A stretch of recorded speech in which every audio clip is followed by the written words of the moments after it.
Hello दोस्तों, मेरा नाम पवन है। मैं मिर्ज़ापुर के पास एक गांव में रहता हूँ। मेरे घर पर बस मैं और मम्मी पापा रहते हैं। मैं अपने बारे में बता दूँ कि मैं एक सामान्य सा दिखने वाला लड़का हूँ। मेरी हाइट 5 फुट 4 इंच है और नॉर्मल सा दिखने वाला युवक हूँ। मेरा पप्पू भी सामान्य ही है। मैं पास के ही कॉलेज में बीएससी का छात्र हूँ। मैं अक्सर कहानियाँ पढ़ता था तो सोचा आज अपनी ही सच्ची कहानी आप लोगों को बता दूँ। एक बार की बात है, मैं अपने खेतों की तरफ टहलने गया था और काफ़ी देर वहीं बैठकर मोबाइल पर गेम खेलता रहा। अंधेरा हो चला था तो मैंने सोचा कि अब घर चला जाए। लौटते समय मैंने देखा कि एक जवान लड़की जा रही थी। उसकी उम्र करीब 20 साल की रही होगी। वो अक्सर हमारे खेतों के पास वाले खेतों में काम करने आती थी। अब वो भी घर लौट रही थी। जब मैंने गौर किया तो पाया कि वो बार बार मुझे देखकर मुस्कुरा रही थी। ये देखकर मैंने भी थोड़ा सा स्माइल कर दिया। मुझे लगा कि वो मुझसे बात करना चाहती है। हालांकि मैं कुछ नहीं बोला, बस यूं ही चलता रहा। अब मेरे दिमाग में कुछ कीड़ा सा चलने लगा था। मैं उसकी तरफ छिपी नजरों से देखकर उसके बारे में सोचने लगा। उसका रंग तो सांवला था मगर फिगर बहुत जबरदस्त था। उसके संतरे बहुत ही मस्त दिख रहे थे। तभी वो मेरे थोड़ा बगल में चलने लगी। मैंने कुछ नहीं कहा, हम दोनों चलते रहे। उसने एक दो बार खांसकर कुछ कहने की कोशिश भी की मगर मैंने कुछ नहीं कहा। दरअसल मेरी फट रही थी कि कोई देख न ले। वो लड़की और मेरी जात अलग अलग थी। गांव में जात पात का बड़ा मसला रहता है। फिर मैं सोचने लगा कि जात से क्या लेना देना है। यदि ये करने को राजी हो गई तो बस मजा लेकर आगे बढ़ जाऊंगा। वैसे भी पप्पू चिड़िया की कोई जात तो होती नहीं है।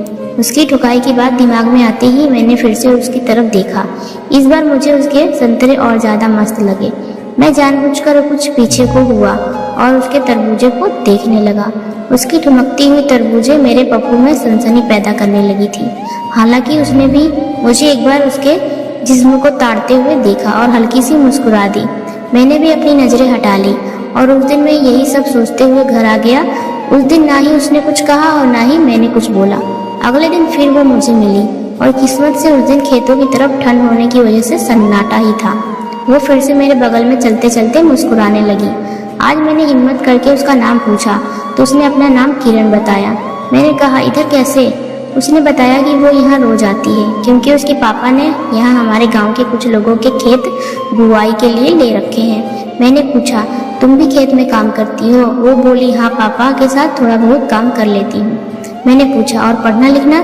वो हंस दी और बोली हम लोग गरीब हैं, पढ़ाई लिखाई के लिए न तो पैसा है और न ही मेरे परिवार में कोई पढ़ने गया है। मैंने कहा पढ़ना तो बहुत जरूरी होता है। वो कुछ नहीं बोली, फिर धीरे से बोली आप मुझे पढ़ा देना। मैंने कहा क्या पढ़ा देना? वो हंसकर बोली सब कुछ। मैंने भी हंसकर कहा पढ़ने की फीस लगेगी? तो वो इठलाकर बोली फीस तो नहीं है, कुछ और ले लेना। मैंने उसके संतरे देखे और कहा क्या दे सकती हो? वो मेरी आंखों को ताड़कर बोली क्या लेना चाहोगे? मैंने कहा बाद में बता दूंगा। वो बोली आप जो भी लेना चाहो वो मैं तभी दे सकती हूँ जब मेरे बस में होगा। मैंने उसके संतरे फिर से देखे और कहा हाँ, मैं वही लेना चाहता हूँ जो तुम दे पाओ। वो समझ गई कि मैं क्या कह रहा हूँ। वह हंस दी और बोली तो कब से पढ़ाना चालू करोगे आप? मैंने कहा मेरे खेत में एक कमरा बना है, तुम उधर आ जाया करो, सब पढ़ा दूंगा। वो बोली कल से आ जाऊंगी। मैंने हंसकर कहा हाँ, बस जरा नजर बचा कर आना, जमाना खराब है। वो भी समझ गई और बोली हाँ जमाना तो है, मैं आपकी बात को याद रखूंगी। अगले दिन से वो शाम को मेरे खेत वाले कमरे पर आने लगी। मैं भी उसे उसका नाम लिखाना सिखाने लगा। वो झुककर पेन से लिखती तब उसके संतरे मेरी नजर में गड़ जाते। वो भी बीच बीच में अपनी नजरें उठाकर मेरी आंखों को पढ़ लेती। इस तरह हर रोज हमारी थोड़ी थोड़ी बात होने लगी। हम दोनों हंसी मजाक भी करने लगे। हमारे बीच कुछ जुड़ाव सा हो गया था। वो मेरे साथ मोबाइल में देखने की कोशिश करती, तब वो मुझसे रगड़ सी जाती थी। मैं उसे देखता तो वो मुझसे दूर को हो जाती। एक दिन मैं अपने खेत में बने रूम में बैठा मूवी देख रहा था, तभी देखा किरण वहाँ आई। वो पानी लेने आई थी। मैंने कहा अरे आज अभी से? वो मुझे देखकर मुस्कुराई और बोली अभी तो पानी लेने आई हूँ। ये कहकर पानी लेकर जाने लगी। मैंने धीमी आवाज में कहा और पानी निकलवाने कब आओगी? वो बोली क्या कहा? मैंने कहा बड़े तेज कान है तुम्हारे। वो हंस दी और बोली, आपने कुछ कहा था ना? मैंने कहा, हाँ कहा तो था, मगर तुमने सुना ही नहीं। वो मेरी तरफ सवालिया नजरों से देखने लगी। मैंने उसको कुछ देर बैठने के लिए बोला। वो चुपचाप जमीन पर बैठ गई। पता नहीं क्यों मुझे लगा आज मैं इसके साथ कुछ न कुछ कर दूं। मैंने बाहर जाकर देखा तो दूर दूर तक लोग नजर नहीं आ रहे थे, क्योंकि ठंड की वजह से लोग घर जल्दी चले जाते थे। तो मैंने किरण को खाट पर बैठने को बोला। किरण वहां रखी खाट पर बैठ गई। मैं भी उसके पास बैठ गया। मैंने मोबाइल में फिल्म चालू की और उससे कहा, फिल्म देखोगी? वो बोली, हाँ। मैंने कहा, कैसी वाली फिल्म देखना चाहोगी? वो बोली, मतलब? मैंने कहा, अरे मेरा मतलब मारधर वाली या फिर प्यार मोहब्बत वाली? वो हंसकर बोली, प्यार मोहब्बत वाली। मैंने कहा, प्यार मोहब्बत वाली फिल्म अच्छी लगती है? वो हंस दी। मैंने अचानक से उसका हाथ अपने हाथ में पकड़ लिया तो वो मुस्कुराने लगी। मैं समझ गया कि अब ये पट जाएगी। मैंने उससे बोला कि मैं तुमको पसंद करने लगा हूँ। तो उसने भी तुरंत बोला, मैं भी बहुत दिन से आपको पसंद करती हूँ। इतना सुनते ही मैंने दरवाजा बंद किया और वापस आकर किरण के होठों को चूम लिया। वो भी मेरा साथ देने लगी और हम दोनों लिप लॉक करने लगे। हम दोनों एक दूसरे से इतनी कसकर लिपट गए थे कि हमारे बीच से हवा भी नहीं निकल सकती थी। मैंने उससे कहा, किरण, मैं न जाने कब से तुम्हें प्यार करना चाहता था। वो भी मेरी पीठ पर अपने हाथ फेरते हुए बोली, कुछ मत कहो, बस आज मेरी प्यास बुझा दो। मुझे न जाने कब से आपके साथ की जरूरत थी। हम दोनों जल्द ही एक दूसरे के मुंह में जीभ में लड़ने लगे। मैं उसके संतरे को दबाने लगा। वो आह आह करने लगी। मैंने कहा, कपड़े उतार दो। वो बोली, तुमको जो करना हो कर लो। उसने सलवार सूट पहना हुआ था। मैंने जल्दी से उसके कपड़े उतारे। उसने अंदर काले रंग की ब्रा पैंटी पहनी थी। उसे इस रूप में देखकर मैं पागल हो गया। मैं उसे वासना भरी नजरों से देखने लगा। वो शर्मा गई और अपने जिस्म को अपने हाथों से छुपाने लगी। मैंने उसे मसलना शुरू कर दिया और उसके कान में कहा, मेरे भी कपड़े उतार दो। उसने मेरी शर्ट उतार दी।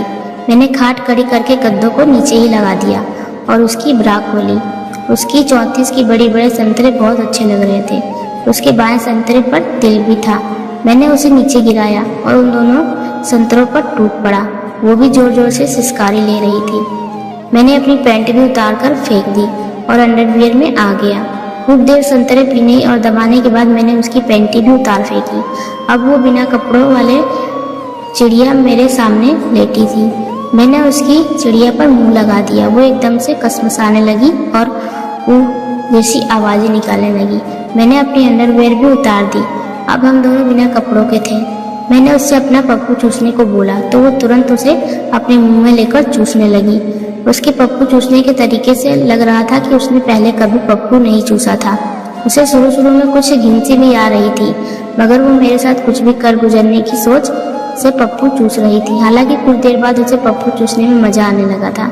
इधर उत्तेजना में भी बहुत जल्दी बह गया और उसी के मुंह में पप्पू अड़ाकर झड़ा था, तो उसने भी मजबूरी में मेरा पूरा माल भी पी लिया था। अब मैं फिर से उसके साथ खेलने लगा। उसने मुझसे कहा, राजा अब मत तड़पाओ और मुझे कर दो, घर भी जाना है। मैंने भी समय की नजाकत को समझते हुए अपना पप्पू उसकी चिड़िया के मुंह पर रखा और जोर का धक्का मारा। पहली बार में पप्पू फिसल गया। दोबारा कोशिश करने पर पप्पू आधा अंदर घुस गया और उसकी जोर से चीख निकल गई। वो मुझसे पप्पू बाहर निकालने को बोलने लगी, मगर मैंने पप्पू नहीं निकाला। थोड़ी देर बाद जब फिर से अंदर डाला तो पप्पू पूरा घुस गया। उसकी फिर से चीख निकल गई। शायद उसका पहली बार था। थोड़ी देर बाद उसे मजा आने लगा और वो पिछवाड़ा उचका कर मेरा साथ देने लगी। कुछ 7-8 मिनट ठुकाई के बाद वो झड़ गई और मेरा भी निकलने वाला था। उसने बोला कि मेरे मुंह में झड़ जाना। मैंने पूरा माल उसके चेहरे पर गिरा दिया। उसकी चिड़िया पर खून भी लगा था, जिसे मैंने साफ किया। उसने धीमे से कहा, मुझे चलना चाहिए, मगर मैंने उसे लिटाकर एक बार फिर से संतरे को पी लिया और किस किया। मैं बोला, मुझे तरबूजे भी मारनी है, मगर उसने ये बोलकर मना कर दिया, अभी बहुत देर हो गई है, अगली बार मार लेना। फिर बाहर आकर हमने मुंह हाथ धोया और जोरदार चुम्मा लेकर उसे मैंने विदा कर दिया। दोस्तों, कहानी कैसी लगी आपको हमें कमेंट करके ज़रूर बताएं। अगर अच्छी लगी हो तो अपने दोस्तों को शेयर करें, वीडियो को लाइक करें और अगर चैनल पर नए हैं तो चैनल को सब्सक्राइब करें, घंटी को दबाकर ऑल पर सेट कर दें। मिलते हैं एक और नई कहानी के साथ। तब तक के लिए आप लोगों का धन्यवाद।